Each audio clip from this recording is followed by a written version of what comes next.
여러분 안녕하세요. 여러분들과 드림위버 CS6을 공부하게 된 강사 조규현입니다.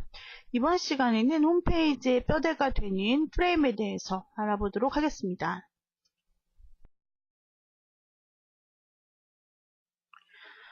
프레임은 한 화면에 여러 개의 문서를 동시에 배치하는 구조를 이야기를 합니다.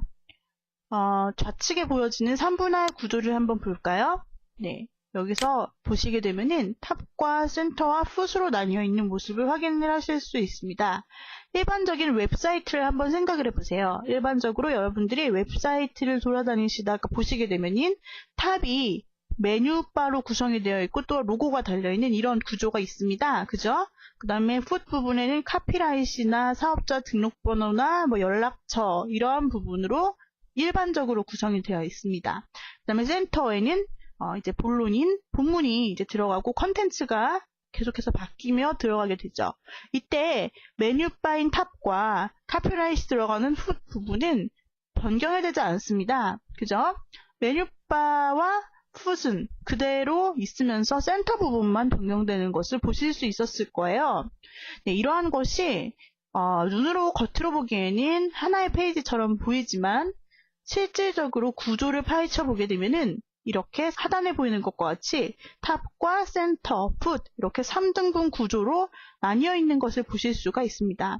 그리고 탑과 풋은 공통 요소이기 때문에 항상 그대로 있고 센터만 계속해서 바꿔주는 모습을 보실 수 있어요.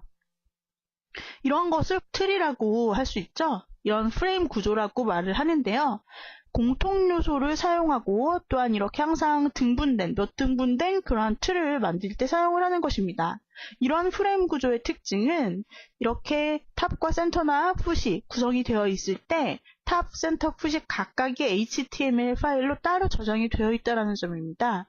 우측에 보시게 되면은 해당 페이지가 나타나 있는데요. 탑.html이라는 파일에는 메뉴바와 로고만 사실은 들어있어요. 그 밑에 부분은 하나도 들어있지 않습니다. 그 다음에 풋 같은 경우에는 하단에 들어가는 카피라이트나 무단 수집 거부 혹은 이메일이나 연락처, 사업자 등록번호와 같은 그러한 정보에 관련된 부분만 들어있어요. 그리고 센터 부분은 이제 해당되는 중심 페이지에 콘텐츠가 들어있겠죠. 이렇게 세 개 각각 다른 파일이 있습니다. 이러한 각각 다른 파일을 하나의 틀 안에 링크시켜서 불러오는 개념이에요. 그래서 탑을 불러와서 일정한 영역만큼 이렇게 메뉴바만 보일 수 있도록 크기를 할당해 주는 겁니다.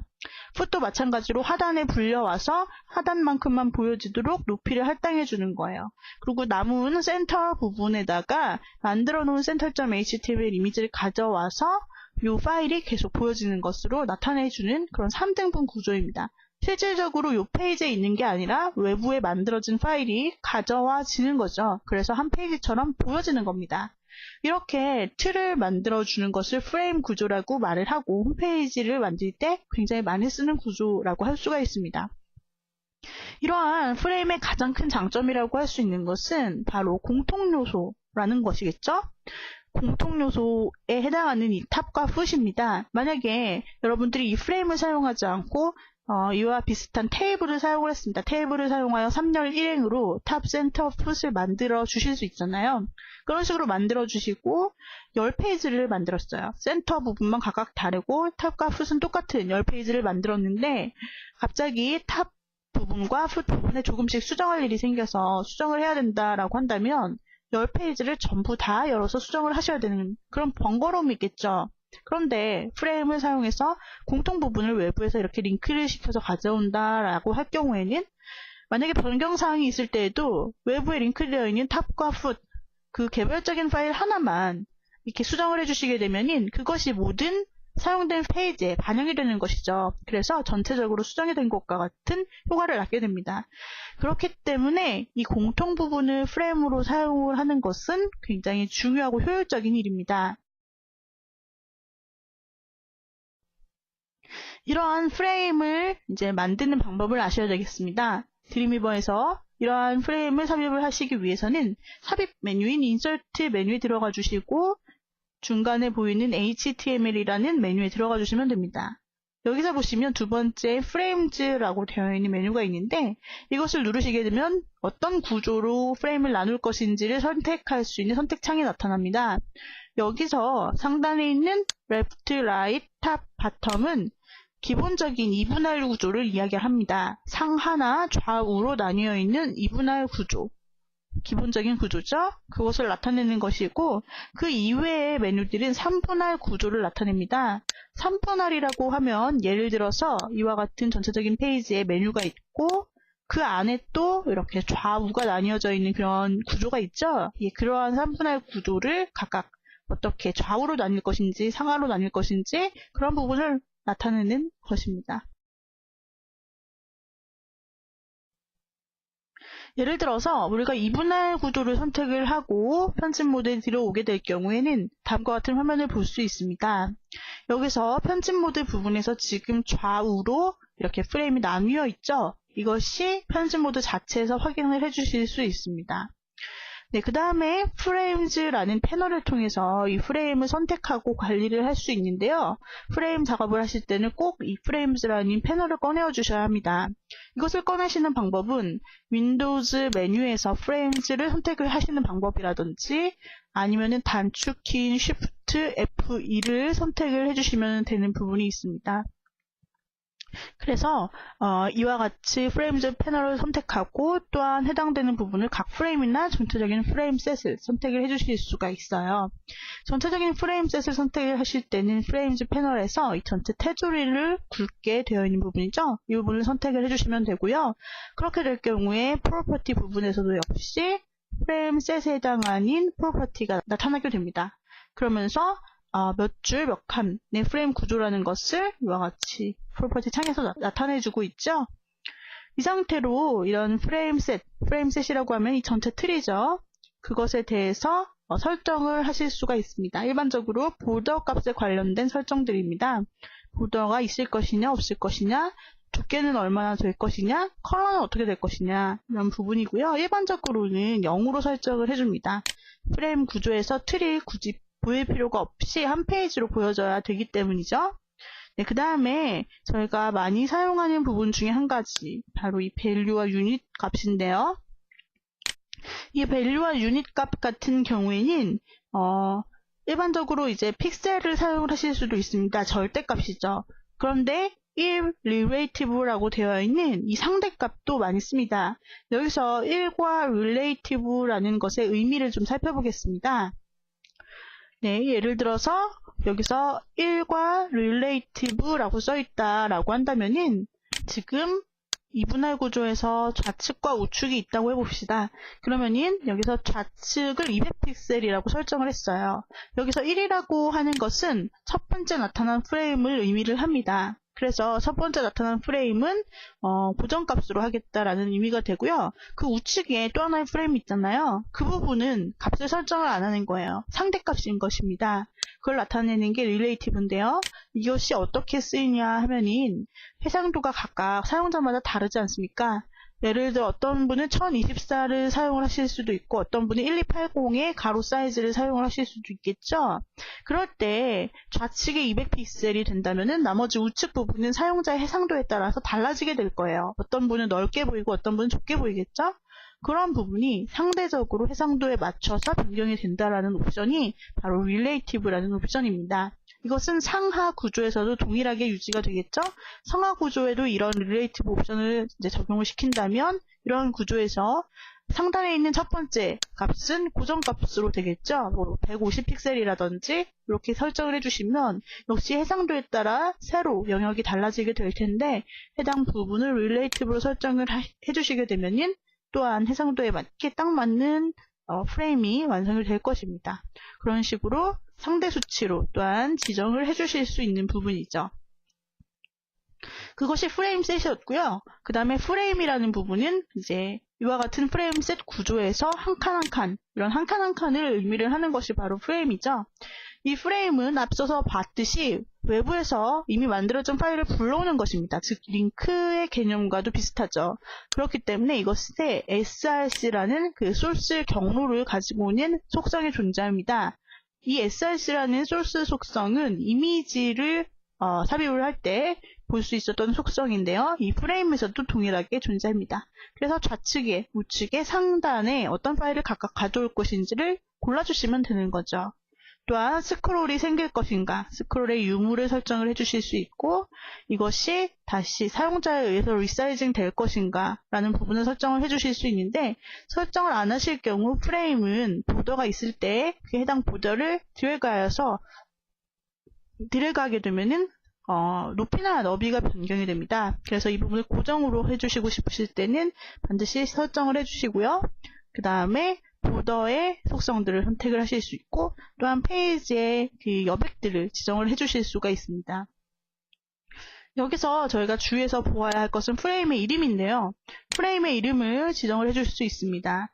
기본적으로 프레임을 생성을 하시게 되면 기본 네임이 지정이 되기도 합니다. 그리고 또한 우리가 변경을 할 수도 있는데요.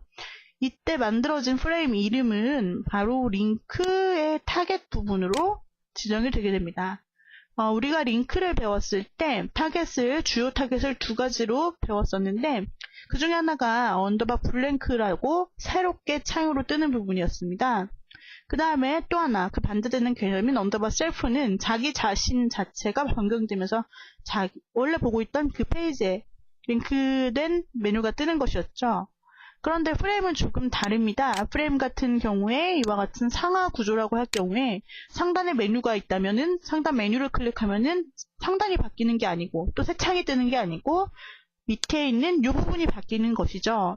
네, 그렇게 어떤 부분을 클릭했을 때 다른 프레임이 변경이 되고 싶다라고 할 경우에는 해당 프레임의 이름 지정하신 이 이름을 타겟으로 설정을 해주시면 됩니다. 그래서 이것은 프레임 구조에서 프레임의 이름이 타겟이 되는 그런 특수 구조이고요. 그렇기 때문에 프레임의 이름을 정확하게 지어주시는 것이 중요합니다. 자, 그러면은 저희가 드림위버로 돌아가서 이 작업을 해보도록 하겠습니다. 네, 드림위버로 돌아와 주셨다면은 저희가 새로운 문서를 만들어 보도록 하겠습니다. 프레임 문서를 새롭게 만들기 위해서 HTML 파일을 새롭게 열어줍니다. 저희가 프레임 구조를 만들 텐데요. 어떤 프레임 구조를 만들 것이냐면은 이렇게 3등분이 된 이런 구조를 만들려고 합니다. 여기서 상단 부분에 공통 타이틀 메뉴가 들어가고 하단 부분에는 훗 카피라이트이 들어가고요. 그 다음에 가운데 부분만 계속해서 변경이 되는 그러한 구조의 프레임을 일단 넣어보려고 합니다. 저희가 여기서 이렇게 상중하 3개의 프레임 구조로 파일을 만들려면 총 몇 개의 HTML 파일이 필요할까요? 한번 생각을 해봅시다. 일단 탑.html 파일이 필요하겠죠? 그 다음에 풋을 결정하는 풋에 해당하는 파일이 필요하고요. 메인에 해당하는 파일 총 3개가 필요하고요. 3개만 필요한 것이 아닙니다. 전체 프레임 셋이 있죠. 이 상중하라는 것은 하나하나의 프레임이고요. 전체 틀 3줄 한 칸으로 이루어진다라는 정보를 담고 있는 전체 뼈대, 바로 이 전체 뼈대에 해당하는 프레임이 있는데 그것이 프레임 셋이죠. 프레임 셋도 하나의 파일로 저장을 해주셔야 합니다. 즉, 만약에 3등분 구조라면 플러스 1, 총 4개의 HTML 파일이 필요한 것입니다. 만약에 2등분 구조라면 더하기 1을 해서 총 3개의 HTML 파일이 필요하겠죠. 플러스 1은 프레임 셋을 저장을 하는 파일입니다. 자, 그러면은 지금 저희가 프레임 셋을 하나 만들어 보도록 하겠습니다. 인서트 메뉴에 들어가셔서 여기서 중간에 있는 HTML 항목을 눌러주시면 두 번째 프레임즈라는 메뉴가 나타납니다. 이 중에서 우리가 탑과 바텀이 있는 그런 3등분 구조를 원하죠. 그 3등분 구조에 해당하는 것이 하단에 나타나 있습니다. 바로 탑 앤 바텀이라는 메뉴가 있죠. 이 부분을 눌러주시게 되면은 자, 이와 같이 상중하로 3등분 구조로 나타나 있는 모습을 보실 수 있습니다. 자, 여기서 기본 설정으로 그냥 변경을 하지 마시고요. 기본 설정으로 놔두신 다음에 OK를 눌러줍니다. 자, 되셨죠? 그러면 화면에서 3등분 구조를 보실 수 있고요. 프로퍼티 부분에서도 보시면 이와 같이 3등분으로 나타나 있는 모습을 보실 수 있고, 지금 현재 전체 구조이기 때문에 프레임셋입니다. 프레임셋이라는 구조에서 로우즈는 3, 바로 세 줄이라는 얘기죠. 칸수는 하나라고 나타나 있습니다. 그리고 첫 번째 줄 로우는 80픽셀이다 라고 기본 값으로 설정이 되어 있는 부분이에요. 자, 그 다음에 프레임즈 패널을 살펴보겠습니다. 이 패널이 보이지 않으시는 분은 윈도우즈 메뉴에서 프레임즈라는 항목을 꺼내어 주시면 돼요. 자, 여기서 프레임즈 패널을 살펴보시면은 역시 마찬가지 탑, 메인, 바텀, 프레임 3개가 이렇게 나타나 있죠. 하나하나 프레임을 선택하시면 각각에 해당하는 프레임으로 옮겨갑니다. 선택을 도와주는 패널이라고 보시면 돼요. 전체적인 바깥 테두리를 클릭하시면 이번에는 프레임 셋이 선택이 됩니다. 이해가 되시죠? 네, 그러면은 여기서 해당되는 프레임 셋을 먼저 저장을 해보겠습니다. 여러분 프레임 셋을 가장 먼저 생성을 하셨다면 이것을 먼저 저장을 해주셔야 돼요. 저장을 해주시고 그 다음에 탑, 메인, 바텀을 불러오시던지 아니면은 만드셔서 저장을 하시는 겁니다. 자, 여기서 Save Frame Set이라는 메뉴가 나타납니다. Save Frame Set이라는 메뉴를 클릭을 해주셔서 파일명을 골라주시면 파일명을 지정을 해주시면 됩니다. 여기서 Frame Set이라고 입력을 시켰습니다. 저장을 눌러보세요. 자, 그러면은 저장이 되었죠? 네, 저장이 되셨으면 이제 한번 작업을 해보겠습니다. 자, 타이틀 부분에 프레임 구조의 이해라고 사용을 시켰어요. 자, 그 다음에 탑 부분에 해당되는 파일을 링크 시켜 보겠습니다. 탑 부분을 선택을 해주세요. 탑 부분을 프레임 부분에서 프레임 패널에서 탑 부분을 선택합니다. 그렇게 되면은 현재 프로퍼티를 확인을 해보세요. 프레임의 탑 프레임이라는 부분이 불러와졌죠? 이제 링크를 걸어줍니다. src라는 부분에서 폴더를 선택을 해주시거나 아니면 앞에 있는 이게 point to file 단추를 사용을 하셔도 됩니다. 폴더를 사용을 하시게 될 경우에 이와 같이 골라주실 수 있는 거고, 타겟 옵션을 사용을 하시게 되면은 우측에서 그냥 드래그 해오시면 되는 거예요. 그죠? 그러면 저는 좌측에 아이콘을 사용을 해보겠습니다. 그래서 쭉 드래그 하셔서 탑에 해당하는 하단에 있는 탑 메뉴.html 파일을 불러와 주세요. 됐나요? 그러면 탑 메뉴.html 파일이 이와 같이 나타났죠? 자, 크기를 좀 맞춰줘야겠습니다. 지금 탑에 들어있는 이 파일이 지금 테이블이죠. 테이블을 선택을 해보시면은 해당되는 테이블이 나타나게 됩니다. 720픽셀, 그 다음에 이미지는 114라고 되어 있습니다. 네, 전체 프레임 셋을 선택을 해주신 다음에 첫 번째 값인 value, rows의 value를 선택을 해주시면 됩니다. 180픽셀로 맞춰주세요. 180픽셀로 맞춰주시게 되면 상단에 전체적인 이미지가 다 보여지게 되죠. 예, 이번에는 풋 부분을 한번 불러보도록 하겠습니다. 프레임즈 패널에서 하단에 있는 바텀 프레임을 선택을 해주세요. 클릭해주시면은 이번엔 프로퍼티 부분에 프레임 바텀 프레임이 표기가 되었습니다. 여기서도 역시 링크를 지정을 해주시는데 여기서는 우측에 있는 파일즈 패널에 있는 put html을 불러오도록 하겠습니다. 같은 방법으로 이렇게 드래그를 해주시면서 put.html 파일을 불러줍니다. 그러면 하단에 이와 같이 불러오기 링크가 완성이 되었습니다. 자, 여기서도 전체적인 높이를 설정을 해주기 위해서 프레임 셋을 전체적으로 클릭을 해주시고요. 그 다음에 여기서 프로퍼티 부분에서 하단 세 번째를 선택을 해주실 수 있습니다. 첫 번째를 선택을 하시면은 가장 상단에 있는 높이가 나타나기 때문에 이것을 변경을 해주지 마시고 세 번째 항목을 클릭하셔서 나타나는 80픽셀짜리 이 항목을 변경을 해주셔야 합니다. 여기서 값을 60픽셀로 변경을 시켰습니다.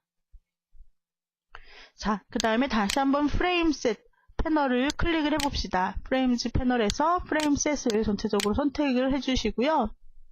여기서 이제 중간 부분을 불러오시면 되겠죠? 마찬가지로 우측에 있는 프레임 셋에서 메인 프레임을 선택을 한번 해주세요. 클릭해주시고 다시 프로퍼티에 보시면은 메인 프레임이 이번에 나타났죠? 확인을 해주시고 이번에 링크할 파일은 목록에 있는 main dw.html 파일입니다. 이것을 불러와 줍니다. 같은 방법으로 포인트 파일 부분에서 드래그 하셔서 오른쪽에 있는 메인 DHHTML 파일을 바르게 선택을 해주시고 불러와 주시면 됩니다. 이와 같이 해당되는 드림위버 파일이 불러온 게 보이시죠? 네, 이렇게 불러와졌습니다. 바르게 드림위버 파일이 제대로 들어갔네요. 해당되는 부분은 이제 상대값으로 설정이 될 테고요. 그 다음에 여기서 프레임 길이에 따라서 페이지 길이에 따라서 이 스크롤바가 생성이 되게 될 것입니다. 예, 전체적으로 이 테이블의 정렬을 왼쪽으로 맞춰주도록 하겠습니다. 상단에 있는 테이블을 선택하신 채로 얼라인을 레프트로 맞춰주시고 가장 하단에 있는 풋 부분을 선택하신 채로 풋 부분의 테이블도 얼라인을 레프트로 맞춰줍니다. 드림위버 부분에 들어있는 요 메인 부분에 들어있는 드림위버 전체 테이블을 선택하신 다음에 얼라인을 레프트로 맞춰주시면 됩니다. 자, 세 개를 다 지정을 해주셨다면은 마지막으로 변경사항이 저장될 수 있도록 전체 프레임 셋을 설정을 해주시고 파일 세이브 프레임 셋을 눌러주세요. 프레임 셋이 저장이 되었죠? 그 다음에 해당되는 파일도 탑 메뉴 각각 다 저장을 해주셔야 합니다. 하나씩 탑과 메인과 바텀 부분에 변경사항이 있다면 해당되는 파일을 클릭했을 때 이와 같이 저장을 안 했음 표시가 나타나는데 하나씩 다 저장을 해주셔야 나중에 반영이 되겠죠? Save Frame 저장을 해줍니다. 메인도 선택을 하셔서 마찬가지로 저장을 해주시고 풋도 선택을 하셔서 저장을 해줍니다. 자, 되셨다면 전체 프레임 구조를 선택하신 후에 미리 보기를 해보도록 하죠. Preview in iExplorer 단추를 눌러주세요. 자, 이와 같이 페이지를 확인을 해주시게 되면은 상단 부분과 중심 부분 그리고 하단 부분이 나타났는데요. 이것이 바로 프레임 구조입니다. 자, 제가 지금 브라우저 높이를 좀 조절을 하고 있는데요. 그렇게 되면은 이렇게 화면에 보여지지 않는 부분이 자동으로 본문에 스크롤바가 나타나는 모습을 확인을 해주실 수 있습니다. 그죠? 네, 그 다음에 하단 부분, 여기에 해당하는 이 하단 고정된 부분은 바로 풋이라는 프레임이고요. 상단에 역시 고정된 이 부분은 탑 메뉴 부분에 해당하는 프레임입니다. 이 중간에 있는 부분은 메인 드림위버 프레임이죠. 이렇게 3등분으로 나타나 있지만 실제로 보면은 한 페이지처럼 이렇게 보여지는 구조입니다. 예, 이것이 바로 프레임이라는 것이고요. 오늘은 저희가 프레임 셋을 만들고 또한 링크시켜서 해당 소스를 각 페이지에 프레임에 불러오는 작업까지 해보았습니다. 다음 시간에 이어서 저희가 프레임의 개념과 속성에 대해서 더욱 알아보도록 하겠습니다. 오늘의 강의는 이상으로 마치도록 하죠. 여러분 수고하셨습니다.